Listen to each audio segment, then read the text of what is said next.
So Microsoft dropped a little joyous note very late on a Friday that it had been compromised through various means, and a lot of its senior executives' emails had been accessed. Yeah. And no better time to do that than late on a Friday.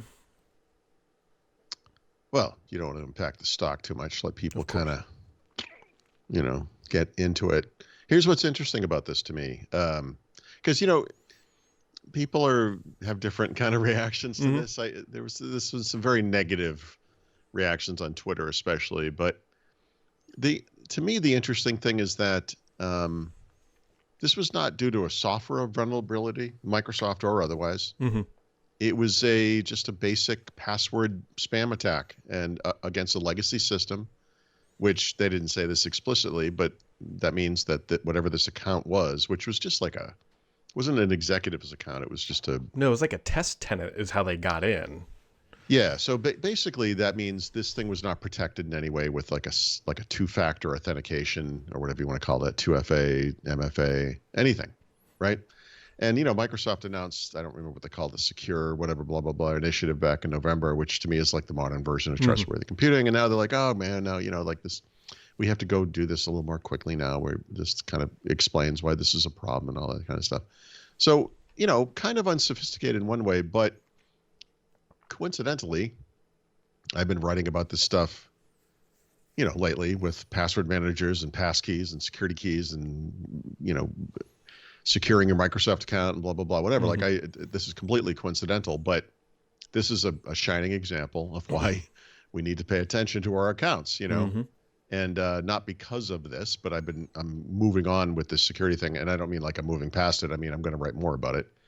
And this is a shining example of what you have to do, and you may or may not have ever done this, Brad, but like, I went into my password manager and I started just kind of running the reports, like, which passwords have been, Mm-hmm. shown up on the dark web or whatever, which password, which ones have like reused passwords, which one have weak passwords. I kind of started down that process. And, the bad news is this is not something you can automate or do quickly. Like Yeah. you really have to go through it. And I have lots of accounts. I have accounts for things that don't exist anymore. Like there used to be something called Virgin Railway or something in the UK probably, or in Europe anyway. And I once bought a ticket from them, and that company actually doesn't exist anymore, curiously. But you kind of go down this little rabbit hole of like, all right, well, I need to look at this, right? And Mm-hmm. one of the things you get to look at is putting two-step authentication or two-step verification on every account that supports it. Yep. And make sure that stuff is up to date. It's a lot of work, dude. This is really ugly. And the best part is you can go through all of that, and it may not Yeah. make any difference depending on how they get Well, compromised. we hope it makes a difference, right? We can't say for sure, but like, I mean, I have, and you are, we're kind of Mm-hmm. semi-public people, like not Elon Musk level, but like our names are on things. And if you go look at just, I don't know, your Microsoft account, you can see all of the account access attempts that have occurred. In my case, a lot of them happen in Russia and China, Vietnam, Germany, wherever. And Microsoft is sophisticated enough in these ways to not send me like a little prompt on my phone every time it happens, or send me an email, Mm-hmm. but you'll see that occasionally, right? And every one of those is a reminder of why you do this, right? Because someone has your username and password but can't get into your account. That's the point. Yep. So you could, depending on how much it happens, or if you have a little flurry of activity, you might be like, well, time to change the password. It's like, yeah, maybe. But honestly, just having these second factors for verification is what protects you from that. So anyway, I just thought it was a weird coincidence that Microsoft, which does a pretty good job with this stuff, frankly, Yeah. Kind of succumbed to Well, what you have a company with unlimited resources versus an entity with unlimited time. And yeah, interesting. Okay. right? But not vigilant everywhere. And this is the thing we get lulled into. I everyone does this with any kind of work. Like you get confronted by something that's so time consuming and so arduous that you're like, I'll look at it tomorrow. Hmm. And you never do. And then life goes on, and we've all like every one of us has collections of passwords in every password manager and browser they've ever used, sitting out there in the world, all out of date, but there. And you probably were reusing passwords, and God help you if this stuff ever gets out, because one password with one email address is something they can use to try against with a different account. And if you didn't protect some account you've never looked at again in 10 years, which is absolutely happening everywhere, you could start running into problems. I don't know. I spent almost 15 minutes yesterday on thrifty.com, which is a car rental company. Oh, yeah. Yep. Right?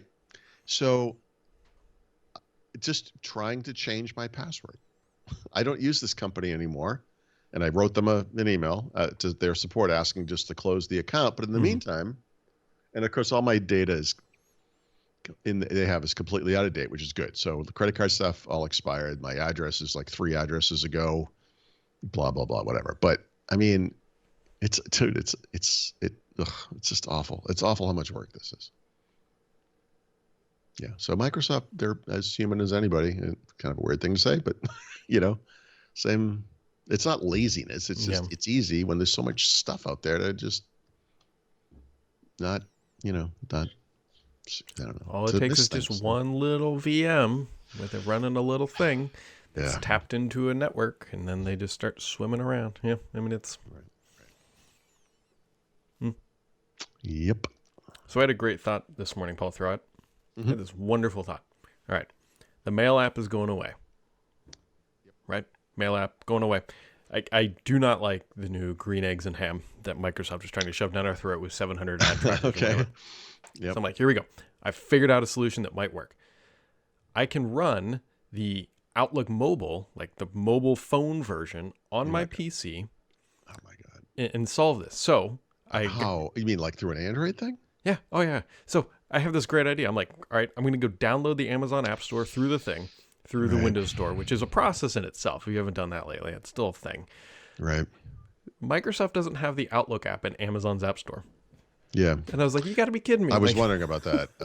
So I've run into a similar issue on Chromebooks where I want to sign in with the account I'm now using for most of my stuff, which is a Gmail account. But my email goes through paul@thurrott.com, right? Which is also a Gmail account, but I don't want that to be the sign-in account. And it makes certain things kind of awkward, like it doesn't matter. It's not worth going into details. But basically, in keeping with what you just said, I was like, well, here's what I'll do. I'll just use the Gmail app, right? The mobile app, the Android app. And I'll sign into that app with the right account, and I pin it to the whatever they call the shelf taskbar thing. And it works, But it's also kind of a garbage app right now. I guess this is about to change, but like right now it's kind of just a big smartphone app. Like it has, 2 columns or whatever. You can't resize the email bits, the list of emails, and give the email you're reading as much precedent maybe as you are prominence or whatever as you might want. But it's not. I appreciate where your brain went there. I did the same thing. But nope. So now, did you research what it takes to, like sideload a Google Play Store app? So I've ordered a goat that I'm gonna have to sacrifice in the backyard. Yep. And then I don't know. I might go down that route. So I was like, man, this is like perfect. Microsoft could. Nope. So close. Just use it. You can't just use a web client like a normal person. No, because it's trash. Like it's terrible. Like it's. I What's don't trash? like it. Because this is a like Outlook.com kind of an issue. So it's an Outlook. So in my email, I have three accounts. I have my personal Outlook.com. I have my Stardock work email, and then I have an old Gmail account that occasionally gets things. And you don't like the Gmail client? Well, how can I get Office 365 into the Gmail client? So, Office 365, like corporate.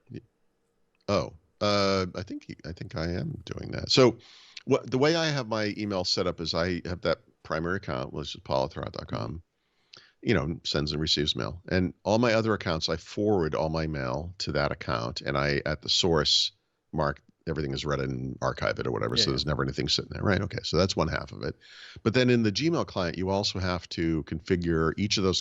Well, you have to configure the ability to send email as each of those accounts that you're importing, and to automatically, when you reply to an email, have it reply as if from the right account, not in some, with no weirdness. It looks just normal. So mine's all set up for that right now. Like it's, Hmm. and I'm, the question is, do I do that for the corporate account? That one I'm not sure of, but Yeah, actually I that's probably where I don't. think it's going to run into No, but I issues. bet it, no, I bet I can though. I do it for Outlook.com, right? Yeah, To but my, Office 365 has a bunch of different. look at it though. I mean, I'll look at it if you want. I mean, Yeah, I I think would do it's, it. The only reason, gosh, there's a control in Office 365, and I know somebody listening to this will know what it is.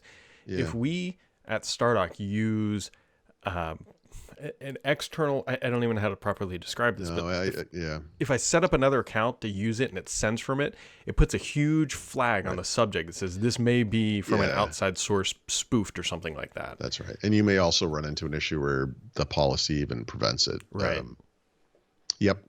Yeah. Actually, because my Google account is like a Google Workspace account, every time I reply to an email Hmm. from someone like a reader or something, it's like, it's a little yellow bar. This is outside of your organization. It's Yeah. like, yeah, that's everyone I talk with. And I could probably, disable that somehow. I'm sure there's a management interface, but I never, yeah. Okay. I see what you're saying. So I don't know what to tell you, man. It's kind of a tough one. Hmm. I, yeah, I don't know. Yeah. I got nothing. You just can't stand the new Outlook, huh? No, I really can't. It's slow. It's Yeah. the keyboard shortcuts not being there is what kills me. There's Interesting. no easy way to switch between accounts to go to the Yeah. inboxes, and it's And the old Outlook doesn't support Gmail in a very elegant way, right. which is a huge problem for me. So that's not the only reason I don't use it, but that factors. Pro 10, just saying, it's out there. I guess maybe this is worth a like best email clients for Microsoft 365 commercial type investigation. I don't know. Mm-hmm. Hmm. So It's I'll a share tough a one. little.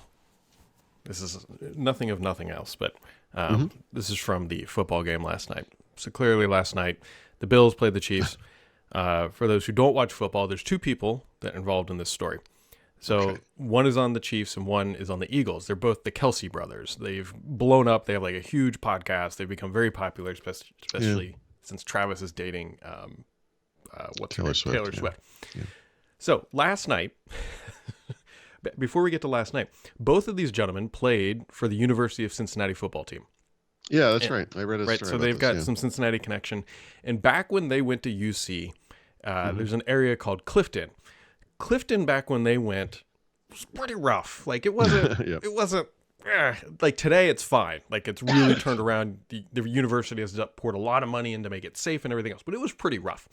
And it was a drunk college town is the best way to describe it. So last night, when Travis scored a touchdown, they panned up to the box, obviously trying to get a picture of Taylor Swift reacting.